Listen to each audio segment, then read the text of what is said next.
ओम शांति। आज की मुरली है 2 जुलाई 2026 की। बाबा कहते, मीठे बच्चे, तुम विकारों का दान दे दो तो राहु का ग्रहण उतर जाएगा, दे दान तो छूटे ग्रहण। आज का प्रश्न है, बृहस्पति बाप अपने भारतवासी बच्चों पर बृहस्पति की दशा बिठाने के लिए कौन सी स्मृति दिलाते हैं? उत्तर है, हे भारतवासी बच्चों, तुम्हारा आदि सनातन देवी देवता धर्म अति श्रेष्ठ था।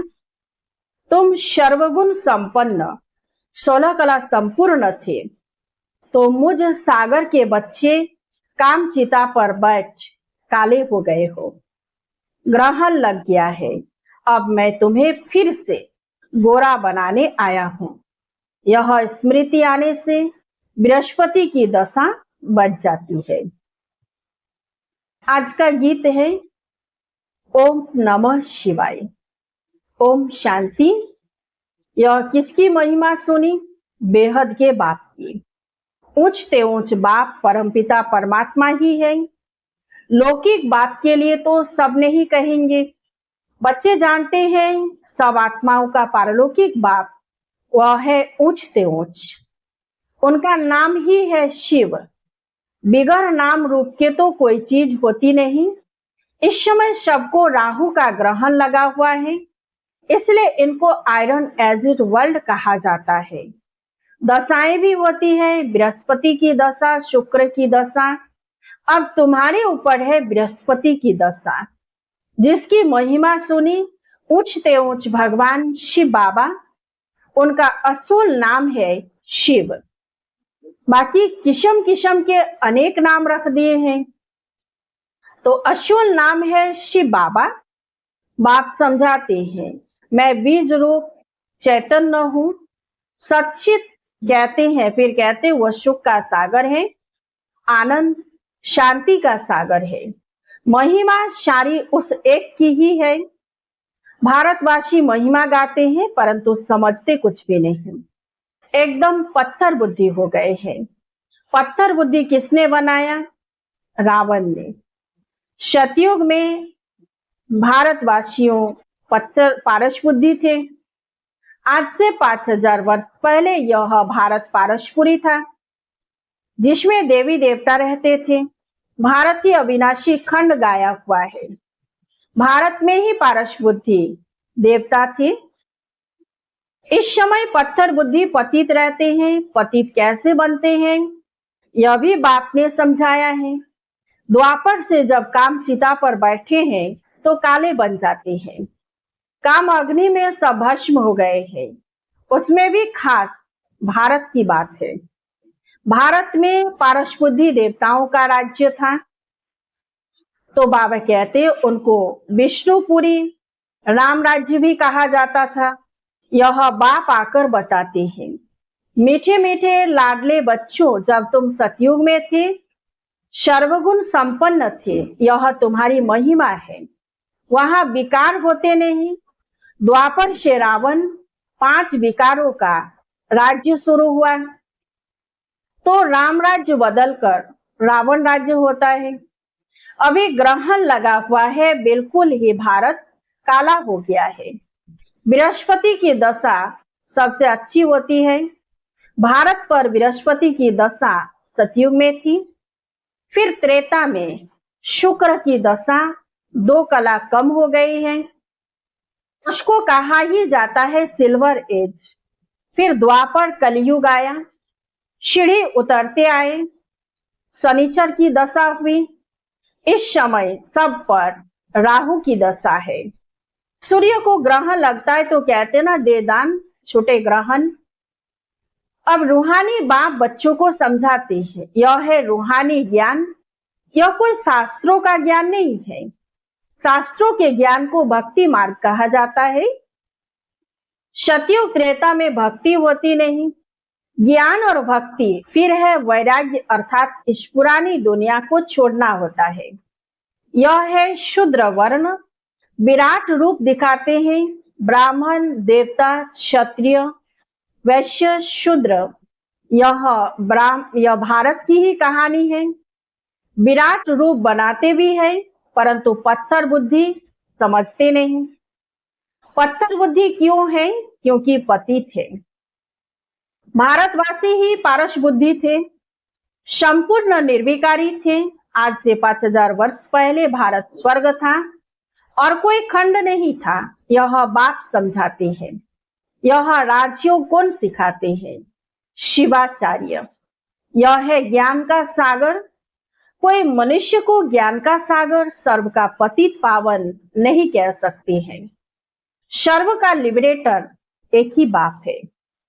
बाप खुद ही आते हैं दुख में रावण से लिबरेट करने, फिर गाइड बन ले जाते हैं।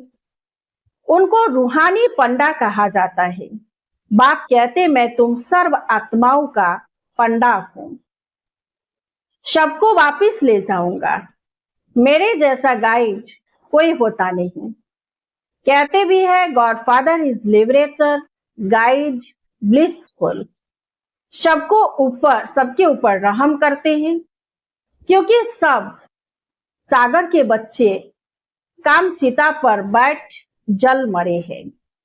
उसमें भी खास भारत की बात है।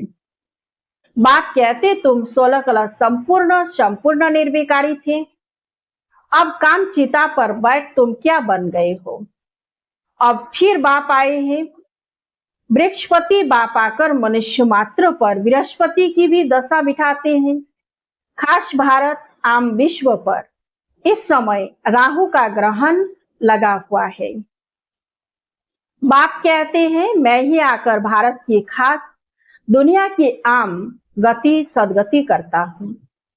तुम यहाँ आए ही हो पारस बुद्धि बनने। मोस्ट बिलवेड बाप हुआ। सब आशिकों का मासूक एक ही है। सब नेशन में लिंग जरूर बनाते हैं, क्योंकि सबका बाप है ना। शिव के मंदिर भारत में बहुत है, जिसको शिवालय कहते हैं। रहने का स्थान सतयुग में है देवी देवता धर्म के मनुष्य। परंतु वह धर्म कब था, उनका राज्य कब था, यह पता नहीं है। सतयुग की आयु लंबी लिख दी है। बाप बट समझाते हैं तुम्हारे ऊपर अब बृहस्पति की दशा बैठ रही है। 21 जन्मों के लिए। बृहस्पति है ज्ञान का सागर, पतित पावन, जिसको सब पुकारते हैं।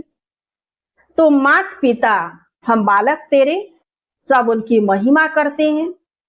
बरोबर सतयुग त्रेता में सुख घनेरे थे, जबकि बाप हेवनली गॉड फादर है, स्वर्ग का रचयिता है, तो जरूर हम भी स्वर्ग में होने चाहिए। बाप समझाते हैं तुम सब स्वर्गवासी थे, अब नरकवासी बने हो। भारत का ही आदि सनातन देवी देवता धर्म है। जैसे क्रिश्चियन धर्म के हैं, वह क्रिश्चियन धर्म के ही चले जाते हैं। बाप कहते हैं तुम देवी देवता धर्म वाले अपने धर्म को क्यों भूल गए हो, जबकि तुम देवी देवता धर्म के थे।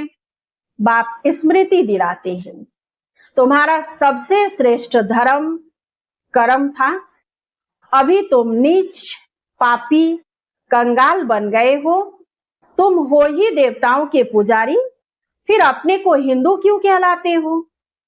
भारत का यह क्या हाल हो गया है? जो देवता धर्म के हैं, वह भिखारी बनने के कारण अपने को देवता कहलाते नहीं। बाप कहते हैं अभी इस पतित दुनिया का अंत है। महाभारत लड़ाई भी खड़ी है। भगवानों बात हम तुमको सतयुग के लिए राजयोग सिखाता हूँ। भगवान तो एक ही है, हम उनके बच्चे शालिग्राम हैं। बाप कहते हैं तुम जो पूज्य थे वही पुजारी भगत बन गए हो। अब फिर ज्ञान लेते हो पूज्य देवता बनने के लिए। फिर द्वापर से पूज्य सो पुजारी बन जाएंगे। तुम पूरे 84 जन्म लेते हो। जिन्होंने 84 जन्म लिए हैं वे ही आकर ब्रह्मा कुमार कुमारी बनेंगे। ब्रह्मा द्वारा आदि सनातन धर्म की स्थापना यह भी गाया हुआ है। प्रजापिता है तो बहुत बच्चे भी होंगे, वह तो जरूर यहाँ ही चाहिए। कितनी ढेर प्रजा है, इन ब्राह्मणों को ही फिर देवता बनना है। बाप आकर शूद्र से बदल ब्राह्मण धर्म की स्थापना करते हैं। इस संगम युग पर ही आदि सनातन देवी देवता धर्म की स्थापना होती है। यह है कल्याणकारी संगम युग। इस लड़ाई को ही कल्याणकारी कहा जाता है। इस विनाश के बाद ही फिर स्वर्ग के गेट खुलते हैं। तुम यहाँ आए हो स्वर्गवासी बनने, वह विष्णुपुरी में चलने। तुम बच्चों पर अब अविनाशी बृहस्पति की दशा है। 16 कला संपूर्ण कहा जाता है, फिर 2 कला कम होती है तो शुक्र की दशा कहा जाता है। सतयुग में बृहस्पति की दशा है, फिर त्रेता में शुक्र की दशा, फिर नीचे गिरते आए हो मंगल की, शनिचर की, राहु की भी दशा होती है। जन्म जन्मांतर उल्टी दशाएं फिरती आई है। अब बाप द्वारा बृहस्पति की दशा बैठी है। यह है बेहद का बाप, ज्ञान का सागर, पतित पावन। वही तुम्हारा बाप भी है, शिक्षक भी है, सतगुरु भी है। बाकी सब झूठे हैं, किसकी सदगति कर न सके। पतित पावन है, इसको कहा जाता है विशेष वर्ल्ड। वह है वाइसलेस वर्ल्ड। अब विशेष वर्ल्ड में सभी बहुत दुखी है। लड़ाई मारामारी क्या क्या हो रहा है, इसको कहा जाता है खूने नाहक। बिगड़ कोई कसूर के क्या क्या करते रहते हैं। एक ही बॉम्ब ऐसा गिराएंगे जो झट सारे खलास हो जाए। यह वही संगम युग का समय है। तुम देवताओं के लिए फिर नई दुनिया चाहिए। तो अब बाप कहते हैं, मीठे मीठे बच्चे मन मना भव। यह कौन से बाप ने कहा? शिव बाबा ने। वह तो है निराकार। यो निराकार तो तुम भी हो, परंतु तुम पुनर्जन्म में आते हो, मैं नहीं आता हूँ। इस समय सब पतित है, एक भी पावन नहीं। पतित बनना ही है। सतो रजो तमो में उतरना पड़े।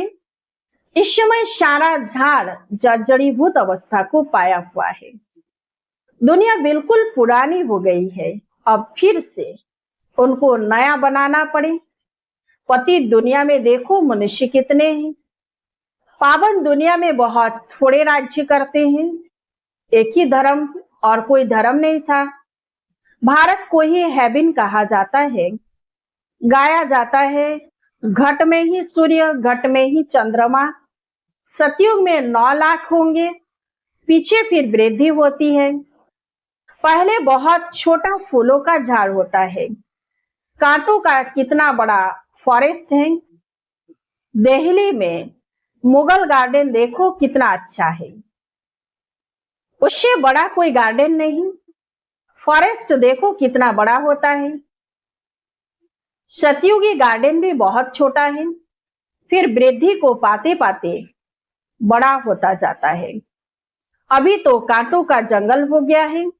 रावण के आने से कांटे बच जाते हैं।